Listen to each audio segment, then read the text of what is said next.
Bismillahirrahmanirrahim. Alhamdulillahirrabbil wassalatu wassalamu ala asyrafil anbiya'i wal mursalin wa ala alihi wa sahbihi ajma'in. Subhanaka la ilma lana illa ma 'allamtana innaka antal alimul hakim. Rabbi shrah li sadri wa yassir li amri wahlul 'uqdatam min lisani yafqahu qawli. Amma ba'd. Alhamdulillah ala nikmatil Islam, alhamdulillah ala nikmatil iman, wa kafa biha min ni'mah. Alhamdulillah, segala puji bagi Allah Subhanahu wa taala yang memberi kita nikmat Islam iman, yang memberi kita nikmat ilmu, yang memberi kita nikmat sehat serta sempat untuk terus-menerus mengkaji tentang sesuatu yang paling mulia, yaitu firman-firman Allah yang Allah Ta'ala turunkan kepada sebaik-baik hambanya, yaitu Nabi kita Nabi Muhammad sallallahu alaihi wasallam. Seseorang yang memegang syafaat tertinggi, seseorang yang tidak akan pernah disia-siakan oleh Allah Subhanahu wa taala, baik di dunia maupun di akhirat. Baik di dunia ketika Nabi Muhammad masih hidup membersamai umatnya, atau bahkan setelah wafatnya Rasulullah sallallahu alaihi wasallam, Allah Subhanahu wa taala selalu menjadikan Nabi Muhammad ini sebagai manusia yang paling prioritas. Oleh karena itu di salah satu perkataannya Nabi, beliau mengatakan hayati khairun lakum wa mamati khairun lakum. Katanya Nabi Muhammad, wahai para sahabatku, hidupku di antara kalian itu baik untuk kalian, dan matiku pun juga baik untuk kalian. Maka para sahabat mengatakan, ya Rasul, hayatukum khairun lana, hidupmu baik untuk kami itu sesuatu yang jelas. Karena ketika kami dapat masalah, kami datang kepadamu. Ketika kami ingin bertanya, kami datang kepadamu. Engkau yang ngajarin kami Al-Quran, engkau yang mengajarkan kami tentang syariat, engkau yang mengajarkan kami bagaimana kami menjalani kehidupan ini. Itu sesuatu yang jelas, wahai Rasul. Hayatukum khairun lana, hidupmu sudah pasti baik untuk kami. Tapi kenapa engkau mengatakan wa mauti khairun lakum, wafatku pun juga akan menjadi sesuatu yang baik untuk kalian? Maka diprotes oleh para sahabat, bagaimana bisa itu terjadi wahai Rasul? Ngapunten, nopo HP-nya ditaruh dulu aja. Jadi kalau wafatmu baik untuk kami itu maksudnya apa wahai Rasul? Maka Rasulullah sallallahu alaihi wasallam mengatakan, uridat alayya amalakum, sepeninggalku nanti, ketika aku diwafatkan oleh Allah Ta'ala, amal-amal kalian akan tetap selalu dilaporkan kepadaku. Kalau aku menemukan amal umatku itu baik, maka aku akan bersyukur kepada Allah Subhanahu wa ta'ala.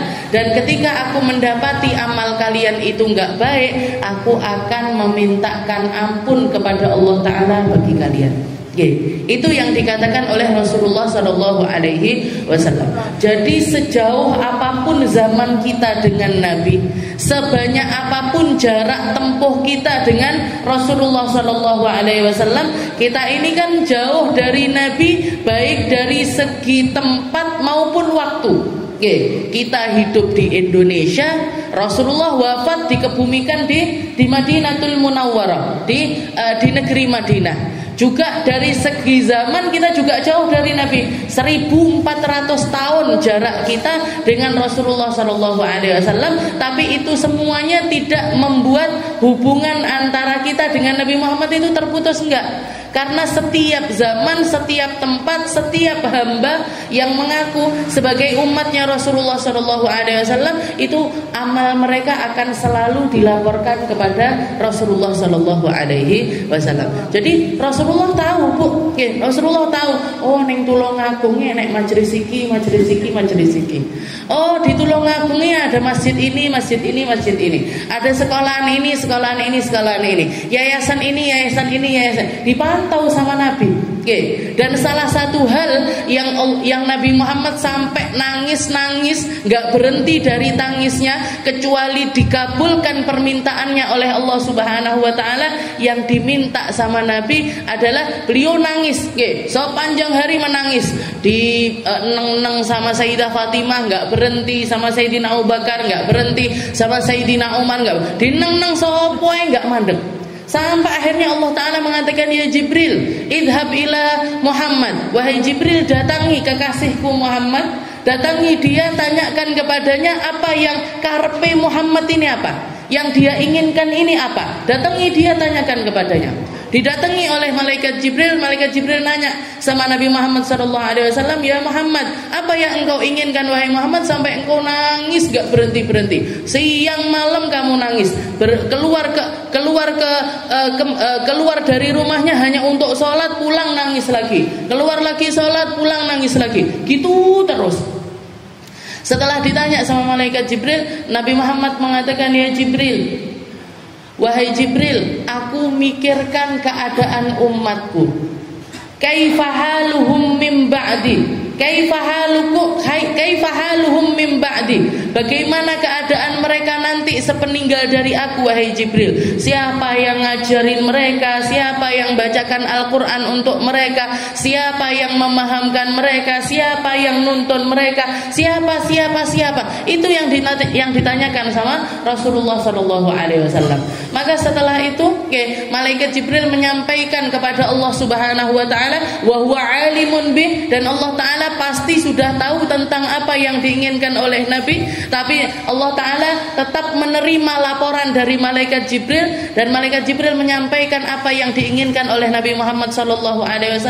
Dan Allah Subhanahu wa Ta'ala mengatakan, ya Jibril, balligh ala Muhammad, katakan kepada Muhammad, sampaikan kepada Muhammad, wala sawfa yu'tika rabbuka fatardah. Kamu akan mendapatkan apa yang kamu inginkan sampai kamu puas wahai Muhammad. Kamu akan aku berikan sesuatu yang tidak aku berikan kepada nabi-nabi yang lainnya, yaitu sesuatu yang kamu, apa yang menjadi keinginanmu akan selalu terpuaskan. Maka jangan khawatir, setelah sepeninggal dari kamu, setelah Rasulullah SAW, Allah Subhanahu wala saufa yurdika fi ummati, kami akan selalu menjadikan sekelompok-kelompok dari umatmu ini akan tetap menjadi pelipur lara bagimu. Kamu akan tetap mendapati umatmu ini ada di antara mereka yang menjadi kelompok-kelompok yang selalu menyenangkan Rasulullah SAW. Jadi di setiap zaman, di setiap tempat, di setiap daerah, Allah Ta'ala akan selalu menciptakan kelompok-kelompok manusia-manusia yang berdiri di jalannya Allah Ta'ala, kekeh di jalannya Allah Ta'ala, berpegangan dengan syariatnya Rasulullah SAW sampai mereka mati. Untuk apa? Untuk menyenangkan hatinya Nabi. Jadi orang-orang baik itu disisakan sama Allah Ta'ala di semua daerah, diratakan sama Allah Ta'ala. Buat apa? Bukan buat kita, bukan karena kita, bukan atas dasar kita, bukan. Tapi karena Allah Ta'ala tetap pengen di setiap tempat itu ada kelompok-kelompok yang selalu menyenangkan Rasulullah SAW. Maka ketika kita dipilih sama Allah Ta'ala jadi orang baik, jadi penegak sholatnya, jadi orang yang melakukan puasa Ramadan, jadi orang-orang yang meramaikan masjid-masjid, jadi orang-orang yang berkecimpung di dunia dakwah. Kita dipilih sama Allah Ta'ala untuk dakwah ataupun untuk mendengarkan dakwah, untuk mengisi tempat-tempat kajian, untuk datang ke tempat-tempat yang di situ ada ilmunya Allah, ada firman-firmannya Allah Ta'ala, ilmunya Nabi Muhammad SAW. Itu Allah Ta'ala nggak ngelihat kita, Bu. Allah Ta'ala nggak memandang tentang kita. Kalau kita menolak untuk hadir di tempat-tempat semacam ini, Allah Ta'ala akan datangkan orang lain untuk ngisi tempat tersebut. Allah Ta'ala akan datangkan manusia-manusia lain untuk ada di tempat tersebut. Kenapa? Karena yang menyenangkan Nabi Muhammad SAW, mereka itu akan selalu eksis. Maka ketika kita dipilih, ini nikmat yang luar biasa. Ditekak nih, digampang nih, diisok nih, diistiqomah nih, diistiqomahkan sama Allah Ta'ala. Berarti apa? Berarti kita dijadikan sama Allah Ta'ala, badan kita, jasad kita menjadi wasilah untuk nyenengin Rasulullah Sallallahu Alaihi Wasallam.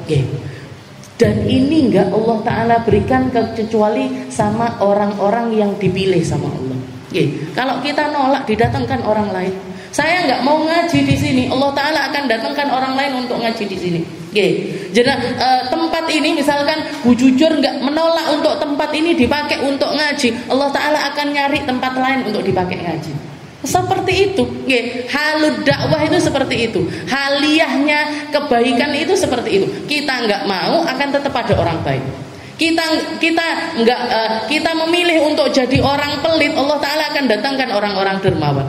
Kita milih jadi orang-orang yang maksiat sama Allah Ta'ala, Allah Ta'ala akan datangkan orang-orang yang akan selalu menjalankan ketaatan kepada Allah Subhanahu wa Ta'ala. Jadi ini pilihannya Allah. Ini pilihannya Allah. Ini sesuatu yang perlu untuk disyukuri. Berarti apa? Aku digawe karo Gusti Allah. Saya dipakai sama Allah Subhanahu wa Ta'ala untuk menjadi manusia-manusia yang menyenangkan hatinya Nabi Muhammad SAW. Dan semoga ini bukan cuma kita, tapi sampai ke anak cucu kita, sampai ke generasi penerusnya kita, sampai orang-orang setelah kita, dijaga keluarga kita, dijaga anak cucu kita, agar mereka senantiasa masuk di dalam golongan mereka-mereka yang diridhoi sama Allah Ta'ala. Tandanya apa ridhonya Allah Ta'ala ini? Tandanya apa? Tandanya digampangkan untuk melakukan kebaikan, digampangkan untuk datang ke tempat-tempat baik, digampangkan untuk memikirkan perkara-perkara yang baik. Mugi-mugi istiqomah selalu, mugi-mugi dijadikan sama Allah Ta'ala jadi hamba-hamba yang istiqomah di dalam kebaikan. Kita lanjutkan pembahasan kita masih di dalam Suratun Nazi'at. Suratun Nazi'at ila an qala Allah Ta'ala fi kitabihil aziz, a'udzu billahi minasyaitonir rajim. Bismillahirrahmanirrahim. هل أتاك حديث موسى إذ ناداه ربه بالوادي المقدس طوى اذهب إلى فرعون إنه طغى فقل هل لك إلى أن تزكى وأهديك إلى ربك فتخشى فأراه الآية الكبرى فكذب وعصى ثم أدبر يسعى فحشر فنادى فقال أنا ربكم الأعلى فأخذه الله نكال الآخرة والأولى إن في ذلك لعبرة لمن يخشى. Perbedaan antara majelis kita dengan majelis-majelis yang lain. Kalau di majelis yang lain saya membuka dengan kalimat qala al-muallif rahimahullahu taala wa nafa'ana bi ulumi fid dharain. Artinya apa Ustazah? Artinya berkata sang pengarang kitab, dan semoga kita mendapatkan kebermanfaatan dari kitab tersebut. Wa nafa'ana bi ulumi dengan karangan tersebut, dengan ilmu tersebut kita diberi kemanfaatan sama Allah Ta'ala. Tapi di majelis ini saya memulai dengan kalimat qala Allah Ta'ala, berkata Allah Subhanahu wa Ta'ala, bukan pengarang. Jadi yang ngomong bukan pengarang, yang berfirman bukan yang menuliskan ini bukan manusia, tapi Tuhannya manusia. Makanya bisa dikatakan kajian tafsir itu kajian yang paling tinggi. Kajian tafsir itu kajian yang ta'alluqnya kita itu langsung kepada Allah Ta'ala, sambungannya kita itu langsung kepada Allah Ta'ala. Di sini Allah Ta'ala mengatakan hal ataka hadithu Musa. Apa kamu tahu, apa sudah datang kepadamu, apa sudah sampai kepadamu tentang kisahnya Nabi Allah Musa. Walaupun di dalam ayat ini khitab langsungnya Allah Ta'ala itu kepada Nabi Muhammad Sallallahu Alaihi Wasallam. Jadi yang diajak bicara langsung sama Allah Ta'ala adalah Nabi Muhammad Sallallahu Alaihi Wasallam. Tapi ketika kita membacanya, apalagi kita mengulang-ulang bacaannya, jenengan bayangkan Allah Ta'ala di situ pakai kalimat kaf, khitab. Jadi Allah Ta'ala berbicara langsung. Hal ataka, apa sudah datang ke kamu? Apakah sudah sampai kepada dirimu? Jenengan bayangkan, yang ngomong langsung ini Allah. Kepada siapa? Kepada kita. Selain di awal itu kepada Rasulullah Shallallahu Alaihi Wasallam, tapi ini Allah Ta'ala bukan cuman ingin kisah ini sampai kepada Nabi, tapi juga sampai kepada orang-orang di sekelilingnya Nabi, kepada orang-orang yang yang ada di generasi setelahnya Nabi, setelahnya lagi, sampai kepada kita. Apa sudah sampai ke kamu? Karena kisahnya Nabi Musa ini adalah salah satu kisah yang paling besar ibrahnya, yang paling besar hikmahnya, yang paling besar ilmu yang bisa kita dapatkan dari kisah ini. Allah Ta'ala itu nyeritakan tentang Nabi Musa itu lengkap, Bu. Mulai dari wiladatuh, mulai dari kejadian di mana beliau dilahirkan. Setelah itu ibunya ketakutan, Farabatna, Allah Ta'ala menceritakan itu ibunya Nabi Musa itu laula arrabatna alaih, kalau enggak hatinya diikat sama Allah Ta'ala enggak akan mampu. Enggak akan mampu untuk apa? Enggak akan mampu untuk melemparkan bayinya ke sungai. Ibu mana yang kuat melemparkan anaknya ke sungai? Kalau nggak dikuatkan, kalau nggak diikat hatinya sama Allah Ta'ala, nggak akan bisa. Setelah itu dikenterne nenggone sungai, harapan ibunya ini, anak ini akan terselamatkan, diopeni sama orang yang genah, diopeni sama orang yang baik, diopeni sama orang yang istilahnya dia akan merasa aman ketika putranya ini ada di tempat tersebut. Ternyata qadarullah, takdirnya Allah Ta'ala, anak ini justru pergi ke tempat yang paling ditakuti sama ibunya Nabi Musa. Kemana? Ke istananya Fir'aun. Jadi karena undang-undang yang menakutkan ini, semua bayi yang lahir di tahun ini laki-laki bunuh semuanya.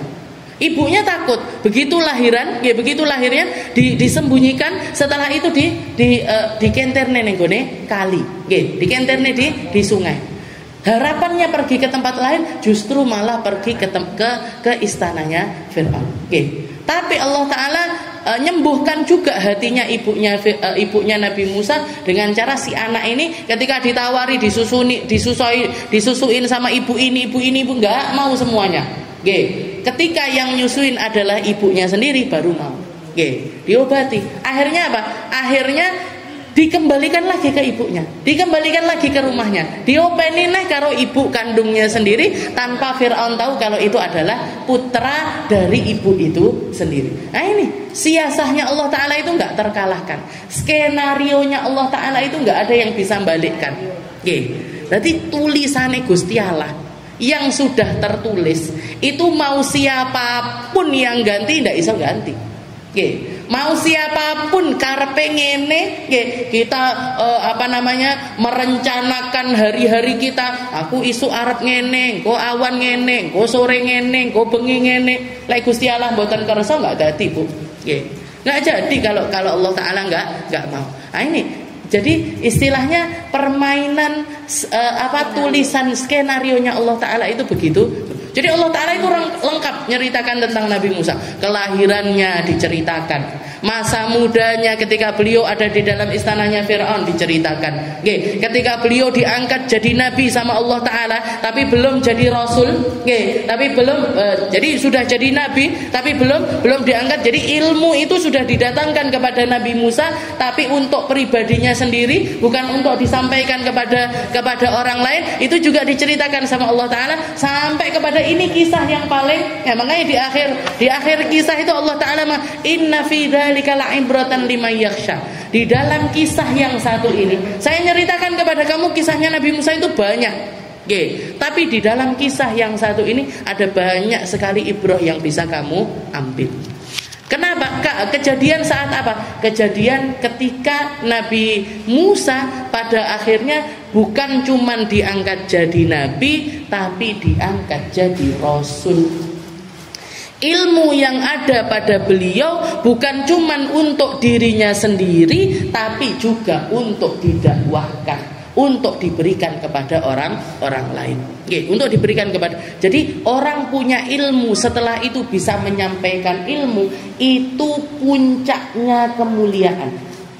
Itu puncaknya wadhifah, puncaknya istilahnya orang kalau punya pekerjaan, jadi orang kerja ini kan macam-macam. Ada yang di bidang kesehatan, ada yang di bidang peternakan, ada yang di bidang pertanian, perdagangan dan lain sebagainya.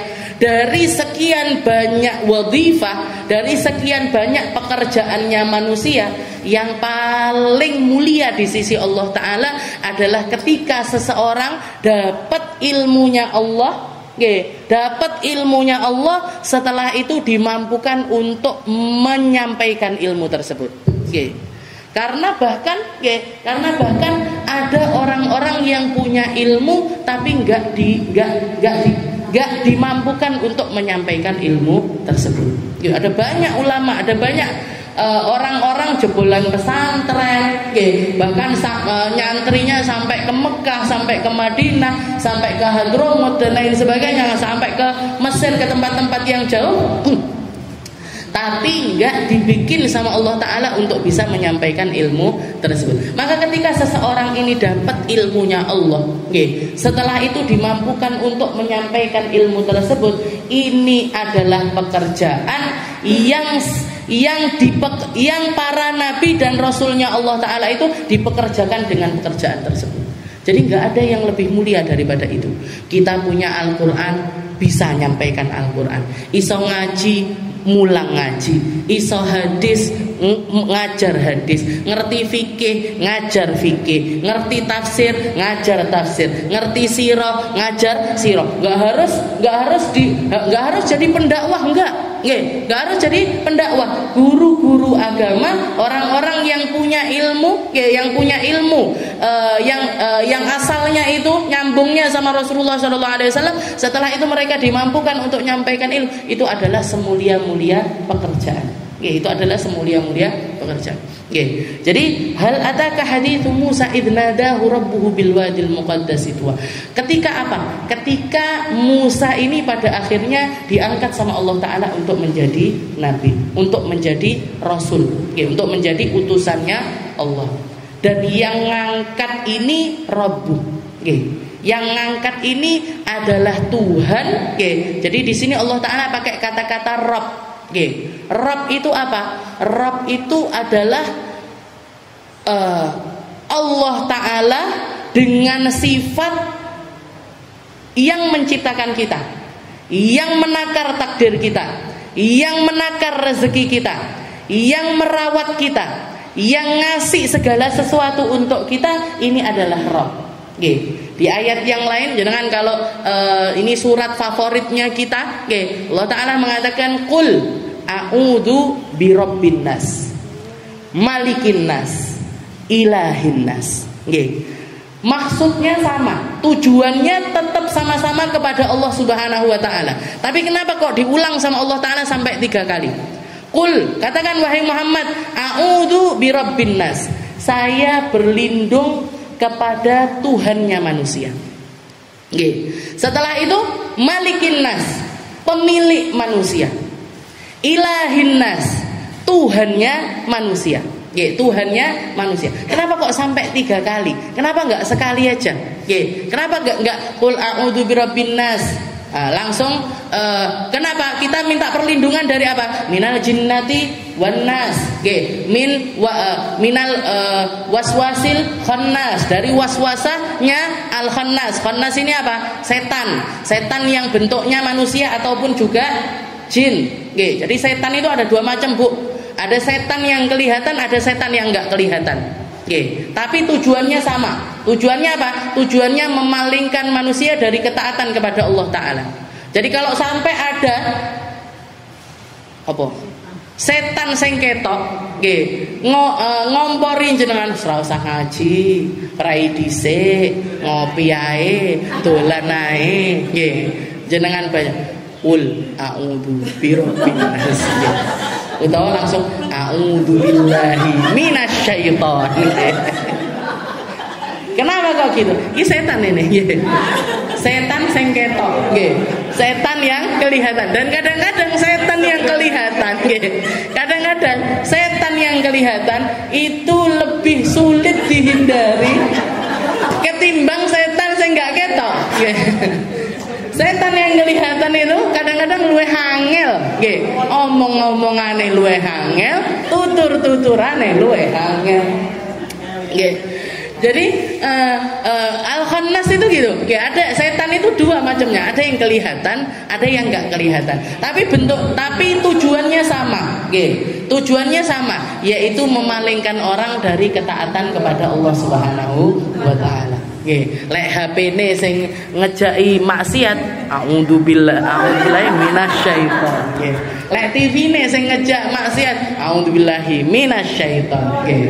Jadi segala apapun hal yang bentuknya itu mukhalafatullah, nggih, istilahnya membuat kita ini berpaling dari Allah taala, itu semuanya setan.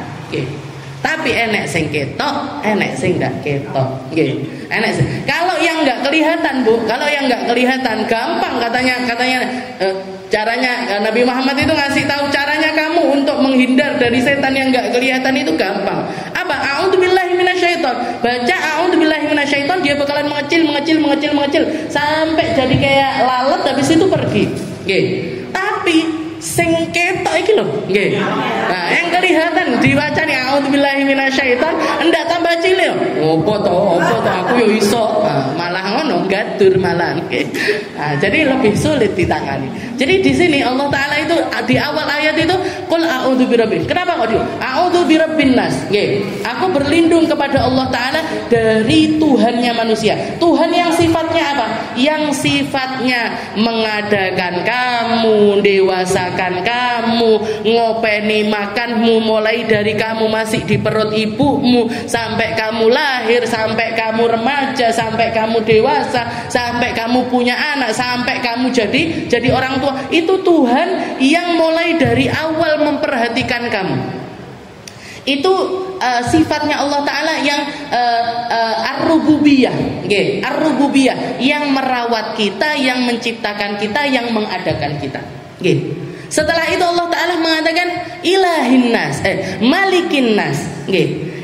Tuhan yang menciptakan kamu itu juga yang memiliki kamu 100%. Nggih. Tuhan yang menciptakan kamu itu juga yang menjadi pemilik dirimu 100%. Baju yang sekarang kamu anggap sebagai bajumu, itu bajunya Tuhan. Rumah yang sekarang ini kamu anggap sebagai rumahmu, itu rumahnya Allah.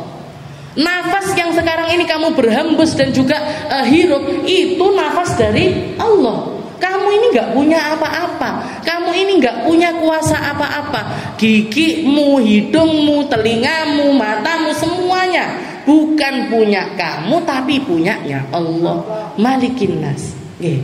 Setelah itu di akhir ilahin nas, Tuhannya. Ketika kamu sadar siapa penciptamu dan kamu sadar bagaimana kamu ini gak punya apa-apa, tidak ada yang 100% menjadi milikmu, tidak ada yang 100% ada di dalam kepemilikanmu yang secara hakiki, maka sudah sepantasnya kamu menghamba sebenar-benarnya kepada Allah Subhanahu wa taala. Salato awakmu, benakno uripmu, nggih, turunkan dirimu, jangan naruh harga terlalu tinggi untuk dirimu. Kamu ini siapa? Sudah sepantasnya hatimu itu tunduk, kepalamu itu tunduk, sing akeh zikire, sing akeh salate, yang banyak zikirnya, yang banyak salatnya, yang banyak ketaatannya kepada Allah Subhanahu wa taala. Allah, para ulama yang lain juga menafsirkan tentang 3 ayat ini. Ketika manusia ini menyadari keberadaan penciptanya, keberadaan pemiliknya, dan dia sadar bahwasanya dia ini sudah benar-benar harus taat kepada Allah Subhanahu wa taala. 3 sifat ini sangat sesuai untuk semua kriteria manusia. Ketika manusia ini ada di usia muda, usia muda itu sekitar 15 tahun ke bawah.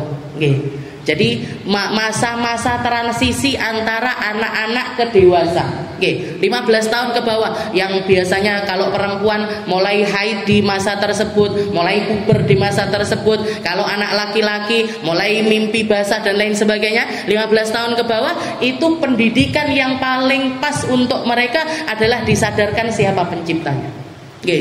Pendidikan yang paling pas untuk mereka, untuk mengikatkan mereka kepada Allah Ta'ala adalah dengan menyadarkan mereka siapa penciptanya.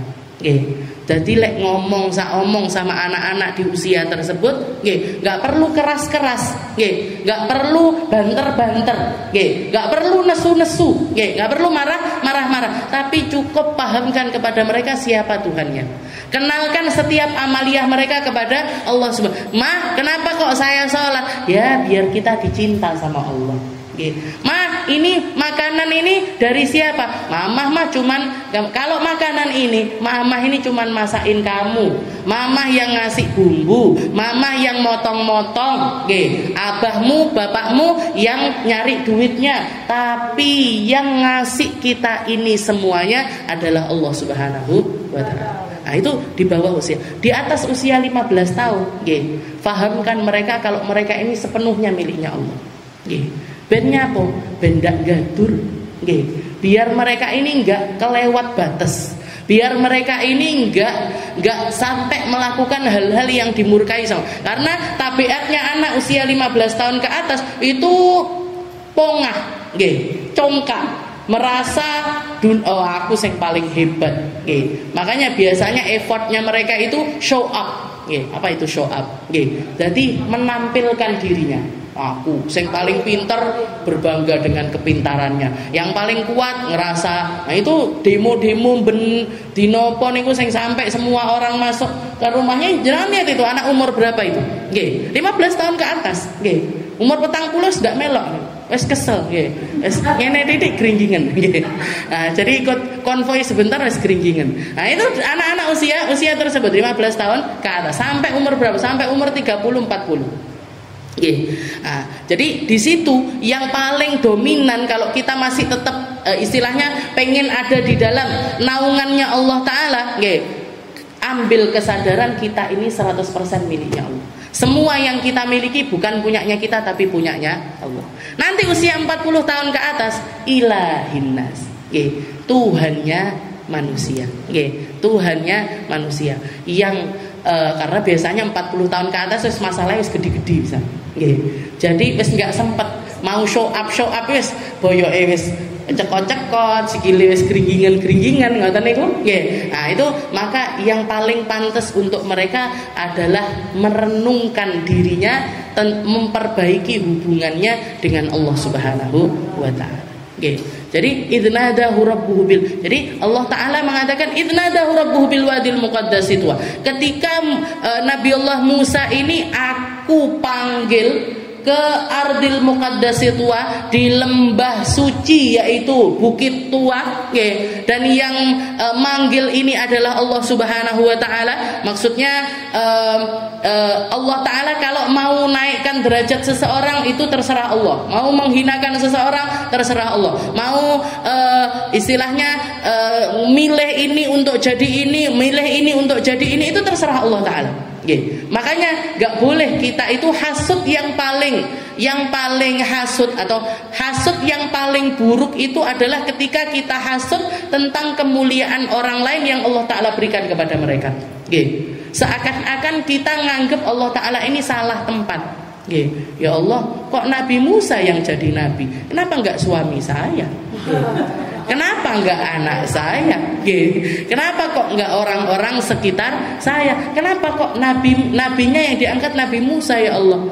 Atau kalau gampangnya zaman kita sudah bukan zaman kenabian lagi, ya Allah, nyapa kok kuwi sing dadi kiai? Nyapa dudu anakku sing dadi kiai? Kenapa enggak saya? Nggih. Kenapa kok Ustazah Aminah yang ngaji? Kenapa enggak saya yang ngaji? Nggih. Nah, ini hasad yang paling hasad ini dalam hal semacam ini. Nggih.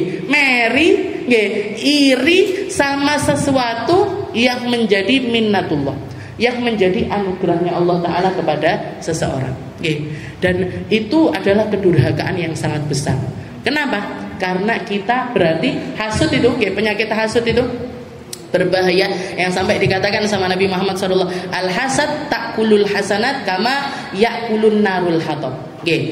Yang namanya sifat hasud itu memakan kebaikan-kebaikan sebagaimana api makan kayu bakar. Jadi sholatnya kita, puasanya kita, zikirnya kita, sedekahnya kita itu kebakar kalau di dalam diri kita itu ada sifat hasud. Ya Allah, kok kuwi sing tuku mobil anyar, kok enggak aku? Ya Allah, kok kuwi sing omahe gede, kok enggak omahku digedhekne? Kenapa kok dia yang usahanya tambah maju, kenapa enggak usahaku ya Allah? Nah, ini sifat hasud ini nggih. Nah, ini jenengan lek ngopeni sifat hasud di dalam diri. Nah, itu sama aja kayak salat kebakar salatnya, puasa kebakar puasanya, zikir kebakar zikirnya, sedekah kebakar sedekahnya gara-gara sifat hasud. Gara-gara sifat hasud. Inna dahu rabbu bil wadil muqaddasi tuwa idhhab ila fir'auna innahu tagha. Pergi kamu dakwah menuju Fir'aun karena dia sudah sangat melampaui batas. Faqul hal laka ila an tazakka. Tapi tetap harus dengan cara yang lembut wahai Musa, harus dengan cara yang indah, harus dengan cara yang beradab. Karena menyampaikan dakwah itu adalah sebuah tugas. Dan nyampainya dakwah itu bukan tugasmu. Jadi menyampaikan dakwah itu adalah semata-mata perintah dari Allah Subhanahu wa Ta'ala. Dapatnya dia hidayah itu bukan tugasmu wahai Musa. Tugas kamu cukup nyampaikan. Tugas kamu cukup nyampaikan. Bahkan dikatakan ketika Nabi Musa ini dapat perintah tersebut, Nabi Musa sudah tahu innahu layyakhsha. Faqul hallaka ila an tazakka wa ahdiyaka ila rabbika fatakhsha. Wahai Musa, sampaikan kepada Fir'aun, apa dia mau dibersihkan dari keburukan-keburukannya? Apa dia mau ditunjukkan hidayah dari Allah Subhanahu wa Ta'ala sehingga dia menjadi hamba yang takut kepada Allah. Jadi tujuannya agar Fir'aun ini jadi hamba yang takut. Tujuan dakwahnya Nabi Musa ini adalah agar dia ini jadi orang yang membenahi diri, melepaskan segala keburukan, sifat buruk, maksiat-maksiatnya dia, ditunjukkan jalannya. Nabi Musa bersedia untuk menjadi penuntunnya dia, untuk jadi hamba yang semacam itu. Dan tujuan utamanya wa ahdiyaka ila rabbika fatakhsha, agar dia jadi orang yang takut sama Allah Ta'ala. Agar dia jadi hamba yang punya rasa takut kepada Allah Ta'ala. Dan ketika itu Nabi Musa sudah tahu innahu layyakhsha, bahwasanya seperti apapun nantinya dakwahnya Nabi Musa, Fir'aun ini nggak akan pernah berubah. Nggak akan pernah berubah. Jadi seakan-akan wahai Musa, dakwah kamu ke Fir'aun, tapi Fir'aun ini nggak akan berubah. Dia sudah aku tetapkan untuk menjadi hamba yang durhaka. Dia sudah aku tetapkan untuk jadi penghuni neraka. Dia sudah aku tetapkan untuk menjadi orang yang durhaka sebagai pelajaran bagi manusia-manusia setelahnya. Dia ini nggak akan berubah. Nabi Musa sudah tahu tentang hal tersebut, tapi nggak protes, Bu. Jadi urusan dakwah ini bukan tentang merubah manusia, bukan tentang menakutkan manusia ini biar jadi orang yang takut, biar jadi ahli sujud, biar jadi orang ahli sedekah. Enggak, bukan itu tujuannya dakwah. Tapi tujuannya dakwah adalah semata-mata nyari ridhonya Allah, semata-mata menyampaikan balighu anni walau ayah, katanya Nabi Muhammad, sampaikan apa yang kamu tahu dariku walaupun seayat. Jenengan ngerti ayat sampaikan. Jenengan ngerti 2 ayat sampaikan. Jenengan ngerti 1 surat sampaikan. Jenengan ngerti 2 surat sampaikan. Nggih. Jenengan nggak bisa berdakwah, fasilitasi orang untuk berdakwah. Nggih. Tujuannya apa? Tujuannya semata-mata nyari ridhonya Allah Ta'ala, bukan merubah manusia. Karena kita nggak punya kewenangan untuk itu. Nggih. Ini Majelis Azhar, ini pengurusnya yang harus jadi prinsipnya yaitu, nggih, kita memfasilitasi orang untuk nyari ilmu, bukan membuat orang berilmu. Urusan mereka nanti di luar gini, di luar gitu, mereka sama suaminya begini, mereka sama anaknya begini, mereka maksiat itu, ngomongin hadis dan lain sebagainya. Ndak usah jenengan urusi. Kesel, Bu. Karena itu bukan urusannya kita. Yang bisa merubah hatinya orang itu Allah. Yang bisa. Jadi dikatakan, jadi pakemnya Allah Ta'ala itu mengatakan kepada Nabi Musa, ya Musa baligh, wahai Musa sampaikan. Dan tugas penyampaian itu ya semata-mata sebagai tugas penyampaian. Sebagaimana inna fis sama, katanya Allah Ta'ala, sesungguhnya di atas langit sana ulufun minal malaika, ribuan malaikat, bahkan mungkin jutaan malaikat. Aku perintahkan mereka untuk melakukan sesuatu dan mereka melihat langsung, melihat langsung kepada kemuliaan-kemuliaan yang Allah Ta'ala mampu untuk berikan. Istilahnya malaikat Jibril, malaikat Mikail atau malaikat-malaikat yang lain, ini kan dapat perintah ibadah itu langsung dari Allah Ta'ala. Di satu sisi mereka melihat langsung dengan kemahakuasaannya Allah Ta'ala, istilahnya lauhil mahfud dengan keadaannya, arasnya Allah Ta'ala seperti apa, surganya Allah Ta'ala bagaimana, nerakanya Allah Ta'ala bagaimana, dan lain sebagainya. Mereka melihat langsung tentang hal tersebut. Tapi ketika Allah Ta'ala memerintahkan mereka, kamu sujud, mereka cukup sujud saja tanpa nanya, ya Allah, aku sujud kamu mlebu surga ya Allah. Enggak pakai gitu. Ya Allah, kalau saya enggak sujud nanti apa masuk neraka ya Allah? Enggak pakai gitu. Ya Allah, nanti saya apa juga dihisab kayak manusia? Enggak pakai. Apa nanti saya juga perlu melewati sirat kayak manusia? Enggak pakai. Apa nanti saya ditimbang juga amalnya ya Allah? Enggak pakai. Malaikat enggak digitukan, Bu, sama Allah Ta'ala. Manusia yang digitukan sama Allah Ta'ala. Manusia sama jin. Malaikat ini, mereka ini ibadun mukramun, hamba Allah Ta'ala yang mulia, la ya'sunallaha ta'ala wa yaf'aluna ma yu'marun. Mereka enggak pernah maksiat atas segala perintah dari Allah Ta'ala, dan tujuan hidupnya hanya taat. Kon sujud tok, kon baca subhanallah terus sampai hari kiamat. Disuruh baca alhamdulillah tok dia sampai hari kiamat. Padahal mereka nanti enggak dihisab, enggak diazab, enggak ditimbang, enggak ngelewati sirat dan lain enggak. Tapi mereka cukup taat kepada Allah Ta'ala sebagai jalan hidupnya mereka. Tugasnya para nabi, para rasul juga gitu. Sampaikan aja. Mau Fir'aun ini berubah apa enggak berubah, itu urusanku, bukan urusanmu. Jadi wa ahdiyaka ila rabbika fatakhsha fa'arahula, dan puncak dari dakwahnya Nabi Musa ini diomongi, dihujah, dikasih tahu begini begitu, masih tetap enggak ngefek. Pamungkasnya adalah ketika fa'arahul ayatal kubra.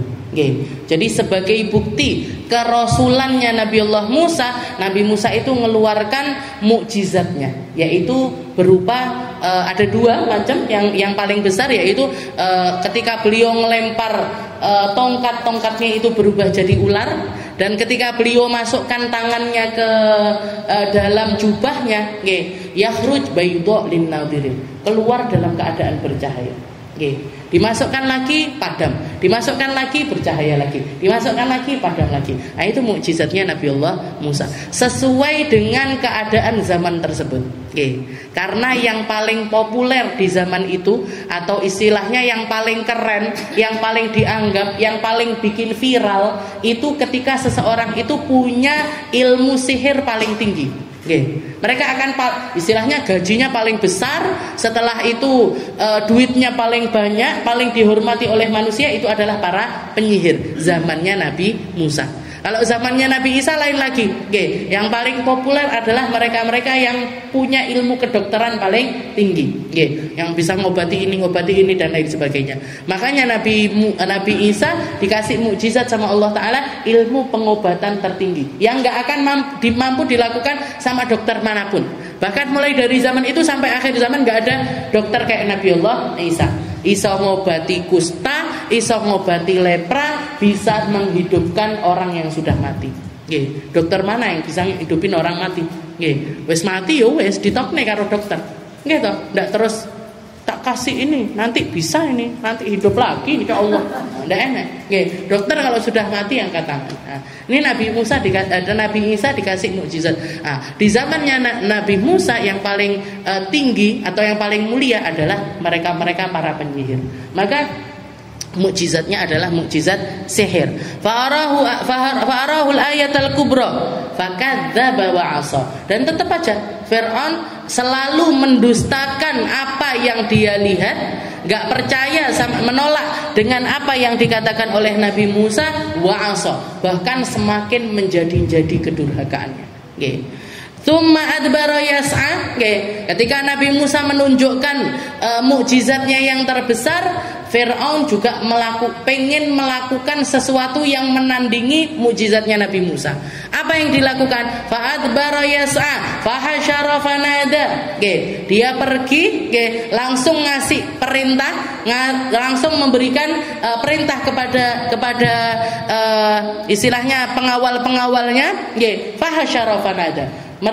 Firaun nyuruh untuk mengumpulkan semua ahli sihir yang ada di negeri tersebut.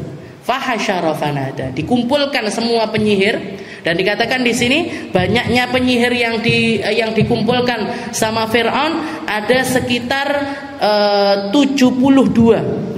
Jadi wa kana sahra 72 penyihir, ithnani minal qibit, dua orangnya orang asli qibit. Orang asli qibit itu kalau sekarang orang asli Mesir, Jadi yang 2 orang adalah orang asli Mesir dan yang 70 adalah orang-orang dari Bani Israel, yang mana mereka ini menjadi seorang penyihir. Jadi dikumpulkan 72 orang itu tadi dikumpulkan, dibawa ke halaman istananya Firaun. Setelah itu diadu sama Firaun. Antara Nabi Musa dengan 72 orang tersebut. Seperti kisahnya yang masyhur juga, ketika Nabi Musa nanya sama para penyihir, siapa yang lempar tongkat duluan, kita apa para penyihir? Katanya Nabi Musa, bal alku. Silahkan kamu lempar duluan, lempar semuanya. Ada yang lempar tali, ada yang lempar tongkat. Setelah itu berubah semuanya jadi ular. Berubah semuanya jadi ular. Setelah itu, setelah semuanya berubah jadi ular, Nabi Musa ganti ngelempar tongkatnya. Dan ternyata tongkatnya Nabi Musa berubah jadi ular yang terbesar dan makan semua ular-ularnya para penyihir tersebut. Maka terkalahkanlah para penyihirnya Firaun. Dan dikatakan ketika melihat hal yang semacam itu, 72 penyihir ini langsung sujud, mereka beriman kepada Nabi Allah Musa. Amanna bi Rabbi Musa wa Harun. Kami beriman kepada Tuhannya Nabi Musa dan juga Tuhannya Nabi Allah Harun. Katanya Firaun, kalian beriman qabla an adzana lakum, sebelum aku mengizinkan kalian untuk beriman, la usallibannakum. Langsung diazab sama Firaun. Ini penyihir 72 itu tadi langsung disalib sama Firaun. Dibunuh, disalib sama Firaun. Makanya para ulama mengatakan ada manusia-manusia yang setelah mereka beriman ini belum melakukan ibadah apapun tapi langsung masuk ke dalam surganya Allah. Siapa di antaranya? Ini para penyihirnya Firaun. Dan kalau kita lihat, ini loh yang namanya dakwah ini seperti ini. Gagal dakwah kepada Firaun diganti sama Allah Ta'ala 72 orang langsung beriman kepada Nabi Allah Musa. Dan dakwah itu seperti itu.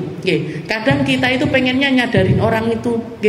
Kita itu dakwah pengennya mbok kuwi sing sadar, dulure dhewe, nggih, kancane dhewe, anune dhewe, melek tak ajak ngaji, pengen tak ajak. Kadang-kadang kita pengennya itu nuju ke orang itu, nggih, ke personal, tapi enggak berubah-ubah. Apa namanya? Tapi ternyata Allah Ta'ala justru malah memberikan orang-orang lain untuk menerima dakwah kita. Nggih. Jadi seperti itu. Majelis kan nggih seperti itu. Jenengan ngirim ke ini pengen harapannya mereka itu datang. Nggih. Harapannya mereka itu mau ngaji. Tiba-tiba malah enggak ngaji. Nggih. Yang enggak disangka-sangka malah justru datang ngaji. Ya, yang nggak disangka-sangka, yang nggak kita prioritaskan mereka untuk datang, justru malah datang. Nabi Musa juga seperti itu. Nabi Muhammad juga seperti itu, Bu. Ketika beliau itu hijrah, niatnya hijrah, pergi ke Taif, untuk berdakwah kepada kaum Taif. Dakwah nggak diterima. Bahkan ketika keluar malah justru dilempari sama batu-batu sama anak kecil-kecil. Sampai beliau ini sebadan berdarah-darah. Ketika beliau mengangkat tangannya, ini yang membersamai Nabi, Zaid bin Harithah, ini sudah lari. Takut kalau Rasulullah itu ngelaknat kaum Taif. Karena saking beratnya, istilahnya nemennya mereka itu di dalam menolak dakwahnya Nabi Muhammad SAW. Ditolak sama kaum Taif, Rasulullah pergi jalan sebentar, pergi istirahat di salah satu kebun kurma. Di situ ada satu orang penjaga kurma, nyediain air sama makanan untuk Nabi Muhammad SAW. Rasulullah nyicipi, disampaikan sekalimat dua kalimat langsung masuk Islam. Langsung masuk Islam. Pulang dari situ, Rasulullah ketemu sama rombongan para jin. Rombongan, bukan satu dua orang, rombongan para jin yang mendatangi Nabi Muhammad dan mereka berikrar syahadat di depan Rasulullah SAW. Jadi masuk Islam di tangannya Nabi, para jin, yang sampai akhirnya turun surat jin. Jadi nggak diterima sama manusia, diterima sama kaum jin. Nah, itu Rasulullah SAW. Fakadzdzaba wa 'asa tsumma adbara yas'a fahasyara fanada faqala ana rabbukumul a'la. Jadi kalimat paling besar yang terucap dari lisannya Fir'aun, kalimat paling durhaka yang pernah diucapkan oleh Fir'aun adalah kata-katanya ana rabbukumul a'la. Saya adalah Tuhan kalian yang tertinggi. Itu yang paling parah. Dan kalau kita mau merenungi sekarang ini, jangan datang ke Mesir. Jangan datang ke Mesir. Di situ ada museumnya Fir'aun dan semua yang ada di dalam piramid itu dikeluarkan, ditaruh di dalam museum tersebut. Ada jasad-jasad banyak di situ. Ada jasad-jasad banyak di situ. Salah satunya adalah jasadnya Fir'aun yang pernah mengatakan ana rabbukumul a'la. Saya adalah Tuhan kalian yang tertinggi. Jangan lihat. Jangan kalau perlu diucapkan di depannya dia, kowe sing tahu ngomong Tuhan, yang terbuat dari sperma yang gak ada nilainya, berubah jadi manusia kisut kayak gini, kisut mengkerut semuanya, tulangnya mengkerut, kulitnya mengkerut, dan diabadikan sama Allah Ta'ala untuk jadi peringatan sampai hari ini. Bahwasanya kita lihat Tuhan yang disembah sama Nabi Musa, disembah sama Nabi Allah Harun, Nabi Muhammad SAW, tetap eksis menjadi Tuhan yang maha kuasa, dan dia yang mengaku Tuhan menjadi hamba yang hina semacam itu. Jangan datang. Lek duwe rezeki budal ke Mesir, umroh mampir Mesir, atau Mesir dulu baru setelah itu umroh. Jadi ngelihat untuk napak tilas, biar kita ini tahu persis bahwasanya apa yang dikatakan sama Allah Ta'ala di dalam Al-Quran itu ada bukti konkretnya, ada bukti pastinya. Jangan pengen tahu tentang Fir'aun yang pernah ngucap ini, ada di Mesir. Jangan pengen tahu tentang bekas-bekas dari istananya Fir'aun, ada di sana. Tentang peninggalannya, tentang bukit tua, istilahnya Ardil Muqaddasi tua, Bukit Tursina itu ada di daerah Mesir sana. Jangan datengin tempat-tempat tersebut, setelah itu direnungi. Di sini tempat dari segala macam yang diceritakan sama Allah Ta'ala di dalam Al-Quran. Fahasyara fanada faqala ana rabbukumul a'la fa'akhadahu Allahu nakala al-akhirati wal ula. Maka Allah Ta'ala menentukan bagi Fir'aun ini uqubah. Jadi diberi sama Allah Ta'ala hukuman bukan cuman di akhirat, tapi mulai dari dunia, di dunia sudah ditampakkan sama Allah Ta'ala tentang ukubahnya, tentang hukumannya. Apa hukumannya? Pertama, yang di dunia al-gharq wa dhahabul muluk. Yang pertama adalah dengan tenggelamnya Fir'aun. Dibikin sama Allah Ta'ala kematiannya itu dalam keadaan yang mengenaskan. Bukan cuma dia yang mati, tapi seluruh pasukannya mati, tenggelam di sungai, tenggelam di laut, tenggelam di laut. Setelah itu juga, setelah ditinggal sama Fir'aun, hancur semuanya. Istilahnya istananya Fir'aun ataupun semua yang jadi kepemilikannya Fir'aun itu habis semuanya. Saya pernah kebetulan pulang dari belajar di Hadramaut itu mampir ke Mesir. Jadi pulang dari Hadramaut itu mampir ke Mesir, itu dibawa sama guru saya ke itu museum itu tadi. Diperlihatkan di situ tentang ini peti, peti matinya Fir'aun. Peti matinya Fir'aun bukan cuma satu, tapi semua Fir'aun itu petinya ada di situ. Dan jenengan tahu petinya itu terbuat dari apa? Emas murni. Jadi gede sebesar ini. Nah itu emas murni. Sampai saya ingat banget guru saya nyeletuk gini. Yo ngalah, emas iki lek tinggi bangun dalwa wis gak karu-karuan ya. Wis kita mau bangun pondok itu wis gak mikir apa-apa lagi kalau punya emas sebesar ini. Jadi istilahnya Fir'aun itu hidup dengan kemewahan yang luar biasa. Sendok garpunya emas. Dipannya dia itu 20 meter, Bu. Nanti arep glundung kono, glundung kene, glundung kene iso. Dan itu terlapisi dengan emas. Dan yang saya ingat sekali yaitu tadi, peti matinya Fir'aun terbuat dari emas. Tapi jangan lihat, istilahnya dunia akan tetap menjadi dunia ketika seseorang itu sudah mati. Dunia tetap gak akan ada harganya ketika seseorang itu sudah mati. Fir'aun itu begitu mati, istananya, kasurnya, emasnya, peraknya, berliannya, kata-katanya yang menjadi nomor 1 dan lain sebagainya, entek kabeh, habis semuanya. Makanya ini dikatakan itu uqubatul ula, nakalul akhirati wal ula.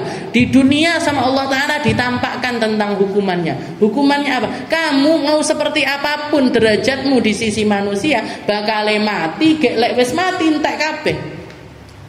Yang kamu tinggalkan tinggal apa? Tinggal sejarah hidupmu. Kalau kamu jadi orang baik, dikenang kebaikanmu. Kalau kamu jadi orang gak baik, dikenang keburukanmu. Kayak Fir'aun, seumur hidupnya dia pakai untuk mendurhakai Allah Ta'ala. Sampai akhir zaman nanti dia dijadikan brand ambasadornya kedurhakaan sama Allah. Lek Arab kalau pengen dapat neraka koyok nerakane Fir'aun, ikutin aja jejaknya Fir'aun. Ikutin aja kepongahannya, kesombongannya Fir'aun. Ngicipi kamu neraka seperti yang diicipi sama Fir'aun. Naudzubillahi min dzalik. Nah, kalal akhirati wal ula. Jadi di dunia ditampakkan sama Allah Ta'ala dengan habisnya kekuasaan, dengan kematian yang mengenaskan dan lain sebagainya. Dan di akhirat tidak karu-karuan. Itu yang dihadapi sama Fir'aun ini wes gak bisa dipikirkan dengan nalar lagi. Mulai dari sakaratul mautnya, dibikin sama Allah Ta'ala sakaratul maut yang tersulit. Makanya di awal ayat Allah Ta'ala wan nasi'ati gharqa, pencabutan nyawa semacam orang yang tenggelam. Tenggelam ini bagaimana? Tenggelam ini makna jadi dia minta tolong tapi nggak bisa keluar suara, nggak bisa kelihatan sama manusia, nggak bisa dilihat sama siapapun. Kamu tersiksa dengan nafasmu, dengan sesakmu, dengan sekujur tubuhmu, semuanya merasakan rasa sakit. Jadi sebagian ulama mengatakan jadi rasa sakit yang paling sakit itu rasanya semacam orang yang tenggelam.